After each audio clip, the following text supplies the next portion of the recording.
Maisto kultūra yra tokia plati sritis, kad akys raibsta.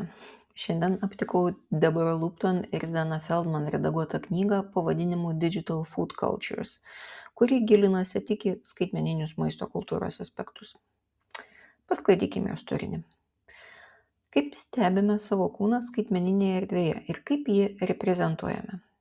Kaip maisto video turinyje atsispindi gausa, lytiškumas ir emocijos? Esi tai, ką instagraminė arba švaraus valgymo ideologija, simbolinė maisto reprezentacija, veganizmas ir sveikizmas. Čia išradau tokį žodį. Kaip kalbame apie maistą ir sveikatą skaitmeninėse veganų bendruomenėse. Kaip gastronomijos sritį veikia maisto apžvalgininkai mėgėjai. Skaitmeninės garsenybės kulinarijoje ir skaitmeninės maisto aplinkos. Ar maisto atliekų klausimas yra moteriškas? Skaitmeniniai būdai dalyvauti vietinio maisto vartojime, kaip kuriame visuomenės ir maisto vizijas per skaitmeninės medijos prizmę, kokias paslaugas kuriame skaitmeniniam valgymui.